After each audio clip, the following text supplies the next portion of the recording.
Good evening, ladies and gentlemen. Welcome to the second webinar of 2017. Our topic tonight is block versus random practice. My name is Billy Wilson. I'm Manager for Player Development at Ontario Soccer.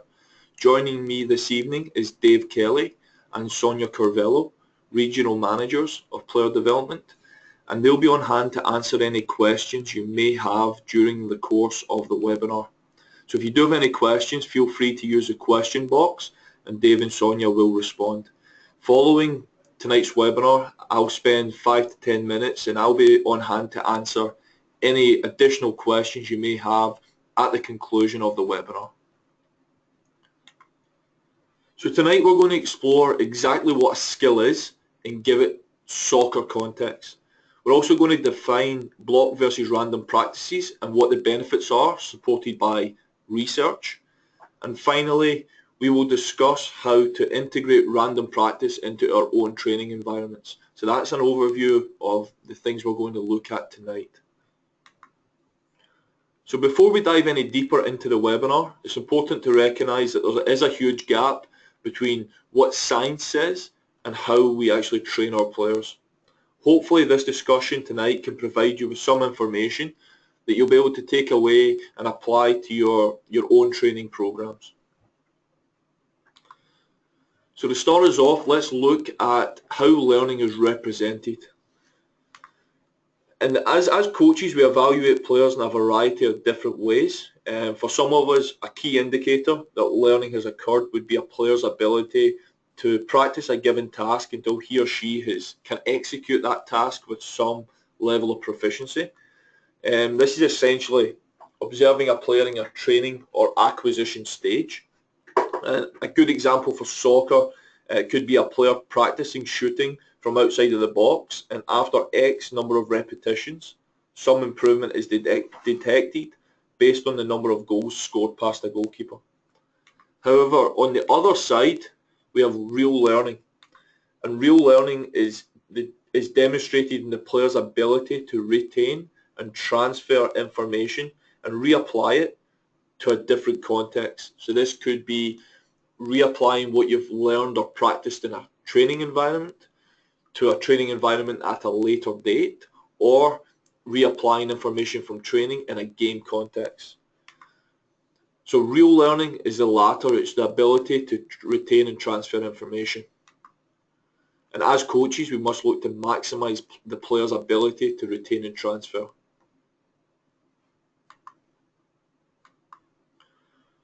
So let's look at what is a skill, because many coaches get confused with what a skill actually is. So take 10 seconds, 10, 15 seconds and think about what does the term skill mean to you?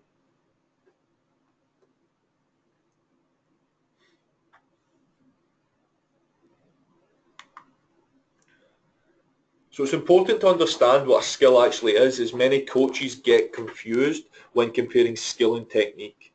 And when we think of the examples on the screen, so we have on the left-hand side, we have the basketball player shooting the ball. We hear things like bend your knees, follow through, and then we look at Christine Sinclair striking the ball on the right-hand side of the screen. Things such as standing foot, part of the ball, follow through, all of these key factors tend to come to mind. And I'm sure we've all heard the cliches, the traditional cliches, such as without technique there's no tactics, and technique is the foundation of performance, etc. So this has led to coaches traditionally focusing on developing technique during training sessions. And this is especially at the younger age groups. Often this occurs in isolated training environments and involves numerous repetitions until some success or improvement has been observed. So it's a really traditional focus on technique. This is especially true at the grassroots stages of the game, where we actually have many young players denied access to qualified coaches or better training environments based on the fact that they're quote-unquote technically deficient. And that's something that we got to think about and really be aware of. What is skill and what is technique? And although technique is certainly important, it's only 1/3 of the equation. and we're going to discuss that equation in the next couple of slides.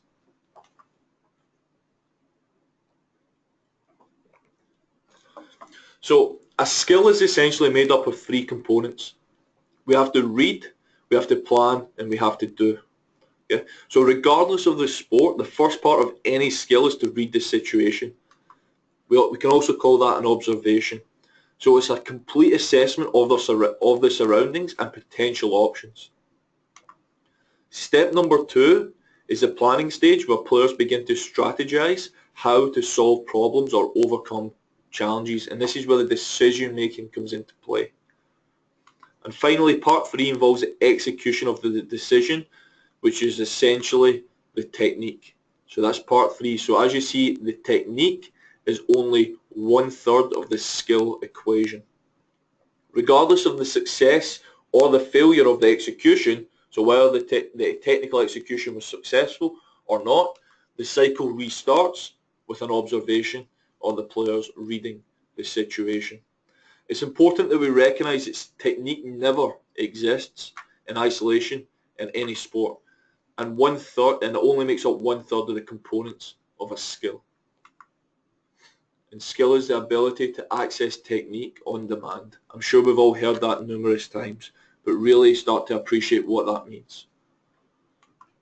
So if we look at skill in a soccer context, this is a good example. So we're looking at reading, planning, doing, but we're doing it in a soccer context. In this example, it's a 5v5 small-sided game. So we have the ball carrier, the player in possession, and in this situation, what's actually occurring? So for a start, they have to read the situation. So they have to recognize that there's a supporting player to their left, there's a supporting player to the right, there's also someone straight ahead, and there could also be the option of using the goalkeeper.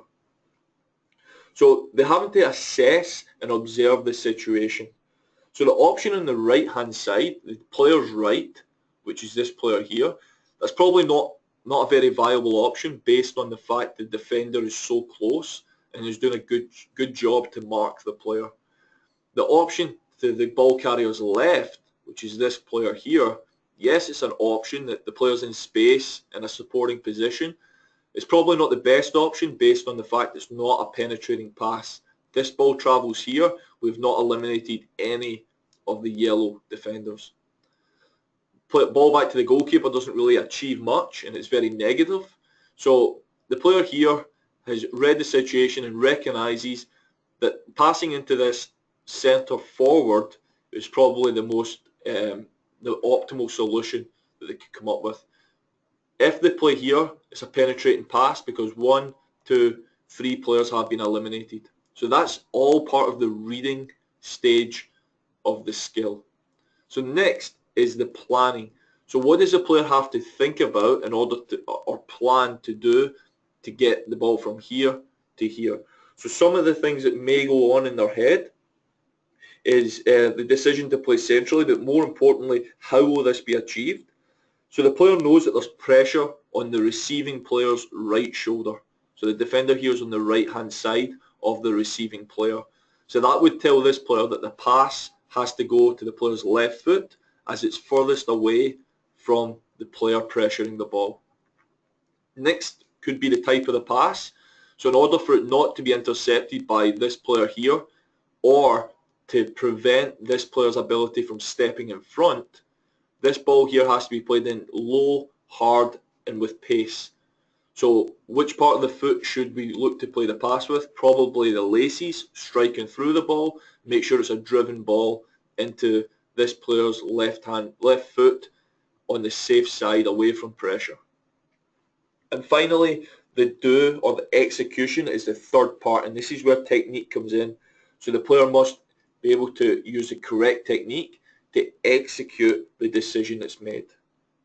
So that just highlights the reading, the planning, and the doing. If we look at the next example, we're now focusing in on the players have now received the ball, they've turned the defender, so they're almost in a 1v1, a breakaway situation, but again, the same applies in order to execute any skill. They must read the situation. So in this situation, the striker, the player in possession, must be aware of the supporting player and this player's ability to make the run in behind to perhaps receive a pass. That would be something that they would observe. Are they in a position where they can actually have a breakaway and dribble in on the goalkeeper? Depending on the situation, the player might think that's a good option. It's certainly viable. Or they can have a shot on goal, and again, looking at the goalkeeper's position. So as they move into the planning stage, this player now has to plan what they're going to do. So for talking's sake, let's hypothetically say the striker decides to have a shot on goal. Now they have to plan how are they going to be successful. The goalkeeper's position has already been observed, so we've decided that we're going to go low to the goalkeeper's left.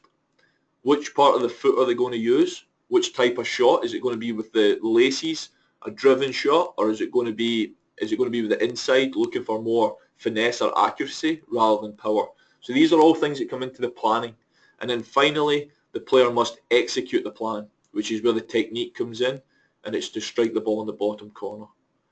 So hopefully this is highlighted in a soccer context, or showing you a football action, all the three different components that make up a skill. So what is more important, the reading, the planning, or the doing?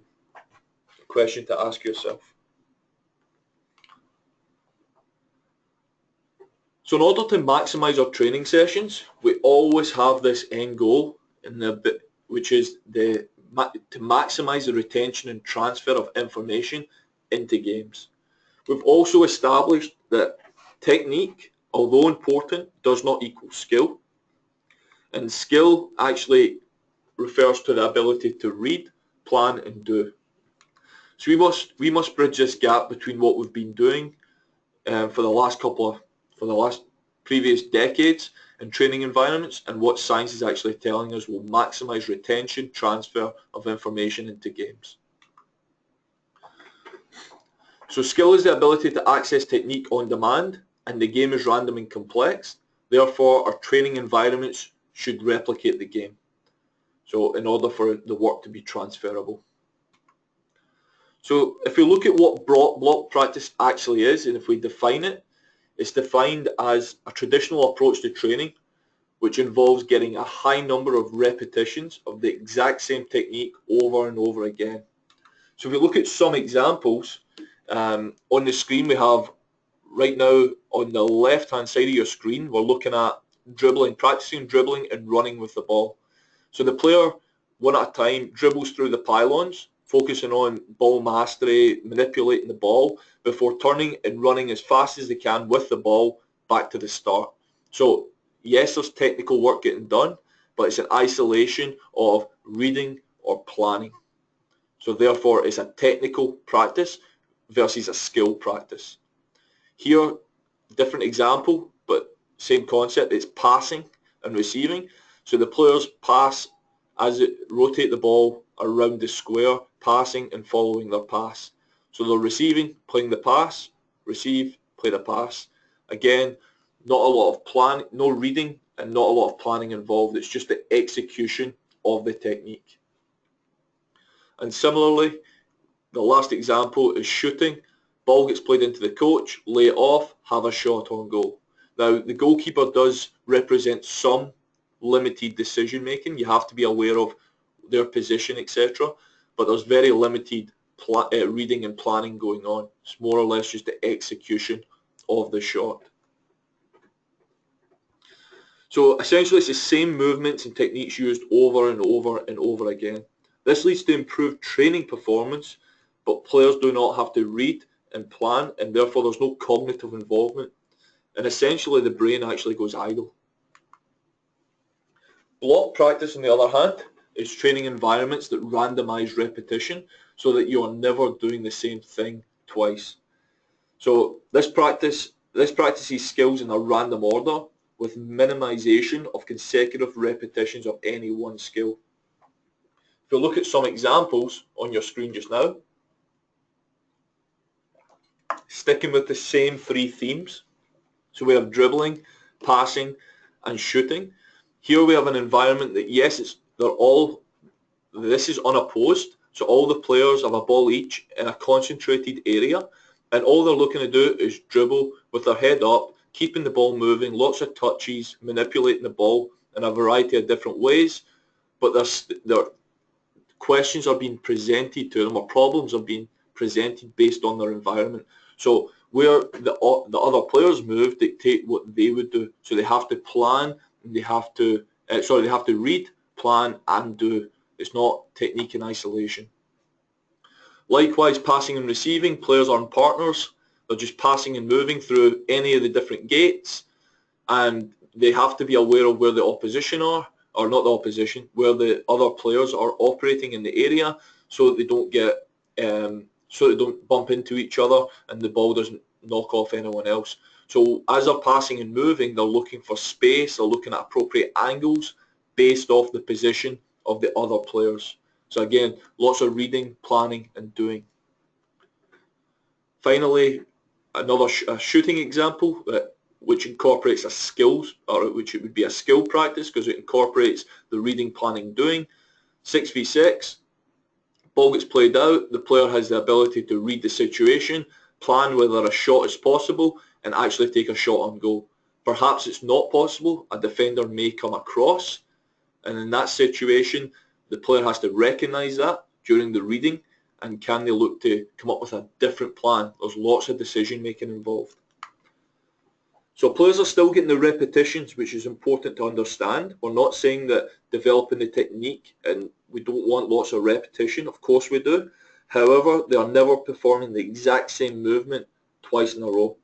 This means that players are having to read and plan each repetition just as they would in the game. The game is random. We've got to make sure our training environments replicate that.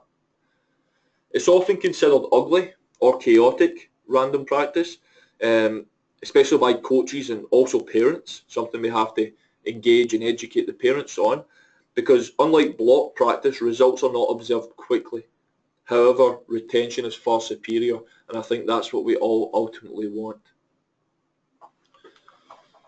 So we've got to back this up with some science. So let's look at the evidence and some of the studies that have been undertaken.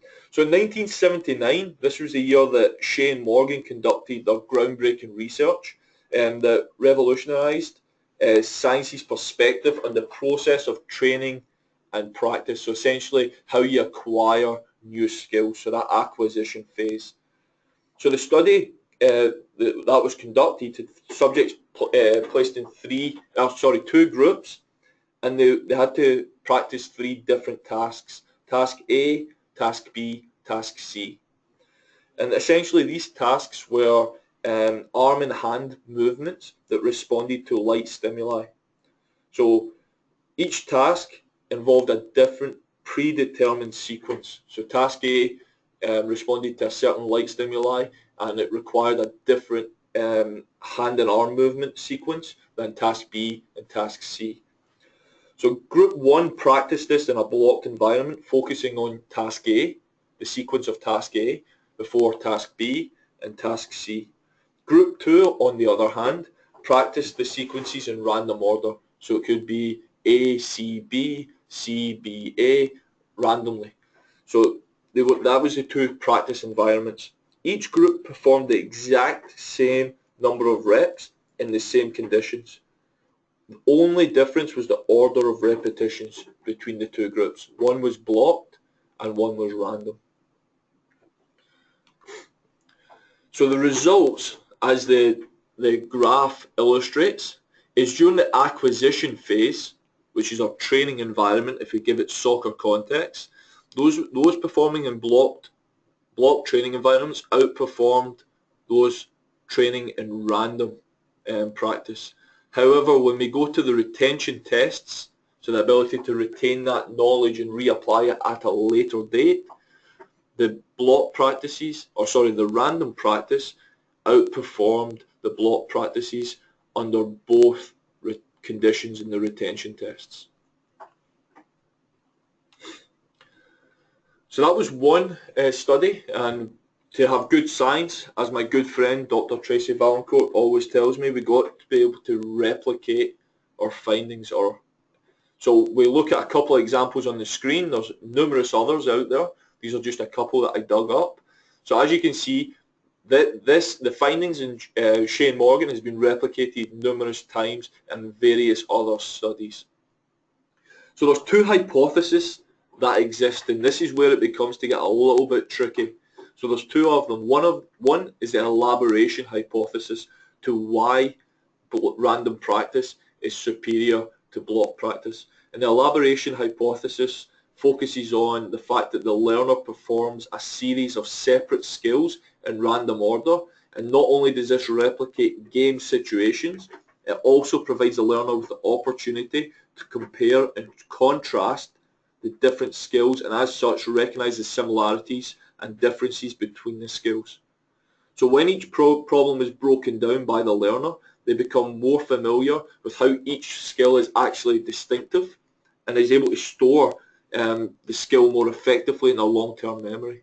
So this focuses on the ability to reapply experience to new problems. The reconstructive or reconstruction hypothesis, so often referred to as the forgetting hypothesis, this actually focuses on the opposite. This is an advocate of random practice based on the fact that when faced with new problems, learners forget the previous solution and are therefore forced to completely reconstruct the solution. The reliance on reconstructing the solution requires the learner to be cognitively engaged throughout the training session, and therefore fully engages the learner, whereas repetitive nature of block practices means that the brain's idle. So reconstruction follows the hypothesis that the learner is constantly focused or challenged to recreate situations as solutions are lost from short-term memory, and therefore develops better decision makers and stronger cognitive processes. Science is yet to declare a winner. There's no absolute, there's no the elaboration hypothesis and reconstructive hypothesis. No winner is yet to be declared. However, both are in agreement that random practice is far superior for retention and transfer of knowledge. So what are the soccer benefits of random practice? So the learner is constantly engaged in the training session as simple repetitions are avoided. So an example of block practice, such as a static passing exercise, the player only has to focus on the execution. Remember, execution is technique, it's only 1/3 of the skill. Whereas in a random practice, such as a possession exercise, the player is constantly reading, planning and doing based on the challenges presented by the environment, and ultimately that is the game. If we stick with the elaboration hypothesis, it increased memory strength. So random practice gives the learner more meaningful and distinguishable memories of various tasks, increasing memory strength and decreasing confusion among various tasks. So players can actually revert back to previous problems that they have solved and utilize previous experiences. Again, reading, planning and doing all take place. And this isn't possible in a blocked, isolated training environment, as players don't have to form solutions. They just have to execute the technique. So if we look at, that was the elaboration hypothesis. If we look at the reconstructive hypothesis, which is almost contradictory to the previous, regenerated solutions. So what happens is random practices leads to the learner forgetting short-term solutions from the working memory, and therefore has to regenerate a solution anew. So if a player is faced with one challenge in a game and has to come up with a decision, they learn from that experience, of course they do, but as that challenge is maybe presented or a similar challenge is presented, again they have to rely on the cognitive processes to recreate or regenerate solutions, therefore strengthening the cognitive processes. And finally, I think most importantly, is fun. Like, players want to be in control of their training environments. They want autonomy. They want to own the experience, and I think that's more enjoyable for the young children rather than being in an isolated, repetitive practice where it almost becomes work-like.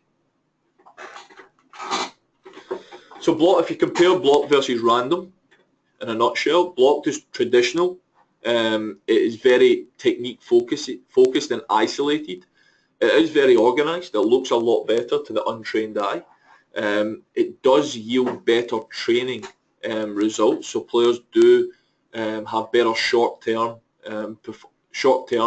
gains. They're seen a lot quicker. It's very coach-centred because it's very easy for the coach and it does feed our ego. Whereas random practice is supported by science, we can't argue with that. It's focused on the skill, so the reading the plan and the doing rather than just the technique. So cognitive processes are involved. It can be ugly and chaotic, which isn't a bad thing. But there is greater retention and transfer, and it's fun, it's enjoyable for the players, and it's game-like. So ultimately, why do coaches still use block practices? It's a good question. I think that coaches still use block practices, and it's usually down to being unconsciously incompetent.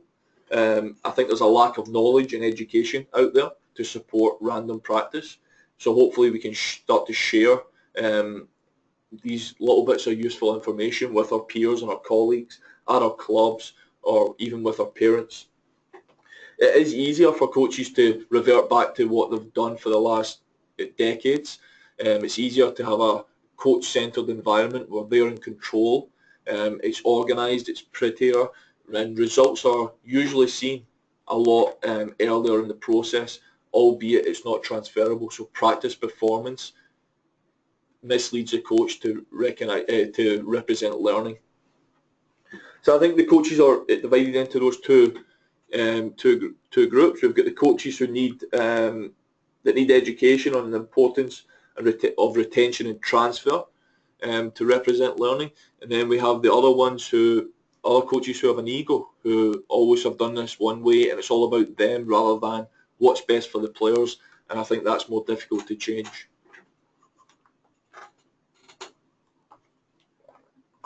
Ultimately, the game has to be the starting point for any training activity. And any activity we do must have context that starts with the game. So as coaches, it's paramount that we give ownership back to our young players and provide them with environments that encourage creativity, problem solving and decision making. Now, creativity, problem solving and decision making do not occur in a blocked technical practice. We have to look at the overall skill and the reading and the planning before we start to even consider creativity, problem solving and decision making.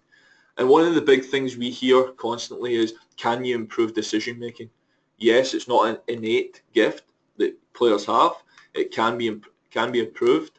And that brings me to the decision making training, which Joan Vickers at University of Calgary has done extensive research. Some great work in it. And cognitive development and satisfaction only happens when players are operating within the learning zone. So if you cast your eyes to the little diagram where we look at the three rings. So in the middle we have this green comfort zone. This is where players are, things are very easy. Players lose interest. Players are not challenged in this comfort zone. And then we have this thicker red band on the outside. This is a panic zone where players are actually in a very stressful environment, and it's not conducive to learning based on the fact that it's too challenging for them and they're actually under duress. This very fine line, represented by the bluey purple colour, this represents a learning zone. So as you see, it's a very fine line between comfort and panic, but in this zone mistakes will happen. And it will be chaotic, it will be ugly, and that's fine. As long as the players are continuously trying, they are learning. They're learning from trial and error, which is in fact the #1 form of learning, according to Dr. Vickers. So deliberate play is essentially any activity that derives intrinsic motivation and satisfaction. So the kids just want to play the game just out of the sheer enjoyment and fun of it.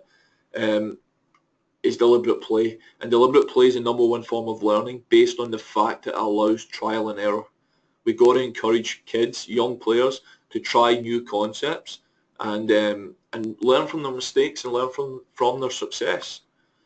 And trying something new or unknown or something that's not accomplished comes with risk. It's actually a high risk because there's a good chance that you'll get it wrong. And our job as coaches and as facilitators for young children's development is to give them the confidence and the freedom to go back and try again. Trial and error. It's not going to be successful the first time, but they're always learning from their mistakes. So our job is to promote an environment that encourages that. And if they come back and if they continue, we get resilience, which is essentially the process of adapting well in the face of adversity, trauma, tragedy, threats, or even sources of stress.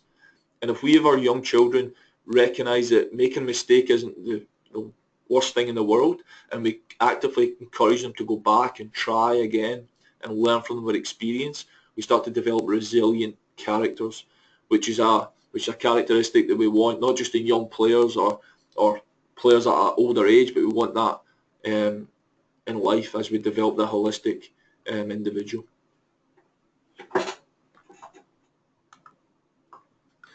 So how does this impact our training environments? So we want to focus on the skill, not the technique. So limit the isolated technical sessions. We always want to have football actions, which involve decision making, observation, decision, execution. So technique is only 1/3 of the skill. It does not mean we can't get repetition. That's a misconception. We certainly can. We can get repetitions, but there's also decisions being made throughout. All activities should involve decision making, and that can be unopposed or opposed. Just because there's not directly opposition involved does not mean there's no decision making. We can have unopposed skill practices that are still focused on the reading, the planning, the doing. And more games. Dave Kelly did a fantastic webinar last month on GAG methodology. So if you didn't get a chance to join us, I advise you check that out. And that's our preferred training methodology. So again, using the game context as the starting point and making sure that all the activities replicate what goes on in a game environment. It's random. So just a couple of examples looking at ways we can use unopposed skilled sessions. Again, there's no defenders directly, but like we spoke about before, there's lots of reading and there's lots of planning and execution going on in this activity. So there's no one trying to tackle them directly. This is a great activity for young players to develop dribbling skills. Again, here, just passing, we've got 8 players in the middle, 4 blue, 4 yellow, and 4 black on the outside. The players in the middle are just passing and moving. You can make it random, or they can pass number 1 to 2 to 3 to 4, that's fine, but they're passing and moving, working on angles of support based off the movement of the yellow team. So although they're working independently, they're still very much dictating the movements and the decisions of the other group. The black players on the outside are passing and moving, but it's driven longer passes, and they're looking to drive the ball either on the ground or in the air. Again, the player's movement in the middle is directly impacting the decisions of those on the outside. Similar session, 2 groups working independently, working on movement, passing and receiving, support. No one's defending yet. You can progress, take 1 ball away, and we could play a little possession game to target zones. But again, it's an example of an unopposed practice, but it's a skill practice rather than technique in isolation. Finally, we have, again, 12 players working, 3 versus 3, playing north-south. So we have the blue and the yellow, blue attacking this goal here, yellow attacking this goal at the top. And we also have 2 groups of 3, red and black, and they're actually working, this middle player's working on the ability to turn with the ball while the game's going on. So what that means for this player is, although this ball won't be intercepted as such, they won't be defended against, so it's unopposed, they are still having to be aware of what's going on with the yellow and blue team who are playing in the middle of a game. So it's unopposed, but there's certainly lots of scanning involved. There's lots of decision making. Where do I support the player in the ball? Do I come into space here? Lots and lots going on based on the environment. Lots of solutions, or lots of problems presented that the player must then come up with solutions. So ultimately we want to train the way we play And random practice trains a skill. We revert back to that game equation. Random practice involves the reading, the planning, the doing. The game is random. We want our training environments to be like the game, therefore should replicate it as close as possible. Random practice includes cognitive processes, and random practice promotes learning versus practice performance.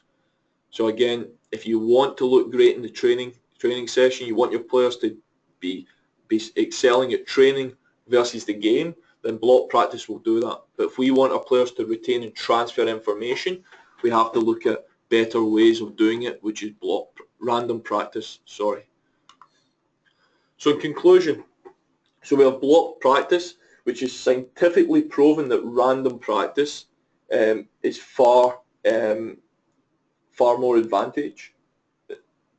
Block practice provides short-term success in the training environments. Our random practice won't provide pretty organised training sessions that the block practices do provide. However, success should be evaluated differently. We cannot look at success or learning represented in practice performance, but rather the transfer and application to the game. So don't be fooled by the old practice makes perfect or even perfect practice makes perfect. Remember, skill does not only mean technique. It's only 1/3 of the skill equation. The other 2/3 are cognitive processes which have to be trained in a random environment. Isolated technical work does not train 2/3 of the skill equation. Random practice is player-centered. It promotes decision making and engages players.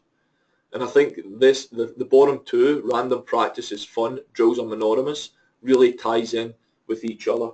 And I think traditional training, which is more coach-centered, did not cater to the needs of the players, and that we have to change this. We must focus on the holistic approach to player development, which means taking a back seat and allowing them to be creative. I think we can learn a lot of lessons from video games, which are also always criticised as one of the main reasons why kids are no longer playing in the street, why they don't play sport as much, is due to these virtual realities that they play on consoles such as Xbox, PS2 or PS4, whatever it is now. So I think we can learn a lot from the games that kids actually play. The games that they play, for example, a Call of Duty or like a fighter game, a lone fighter game, you're looking at players who have or kids who have the ability to be whatever they want to be. They get to do whatever they want to do. They get to be creative, try new things. They can experience trial and error. If something goes wrong in their game, all that happens is a restart. They've got no one judging them, no one putting pressure on them. And I think we can learn a lot from these virtual realities that we can actually apply to the environments that we create for our young players. So that concludes our webinar for this evening. Just cast your eye to 2017, our next webinar with John O'Sullivan, from Changing the Game Project is why kids quit and what we can do about it. If you've not had a chance to listen to John or experience him live, I advise that you sign up for the webinar. It promises to be a great event. That's on April 26th. On May 10th, we're going to look at incorporating physical literacy in grassroots programs. That'll be again with myself. And then on June 7th, we have another special guest, Dr. Tracy Valancourt from University of Ottawa, and we're looking at the psychosocial development of grassroots soccer players. So thank you for joining us this evening. Hopefully the information has been useful and you can apply it to your own training environments. Please share the webinar. It will be online. If you can share it with your colleagues within your club environments, that would be great. I will take a couple of minutes now to answer any questions that we may have in the question box. But once again, thank you for joining us this evening.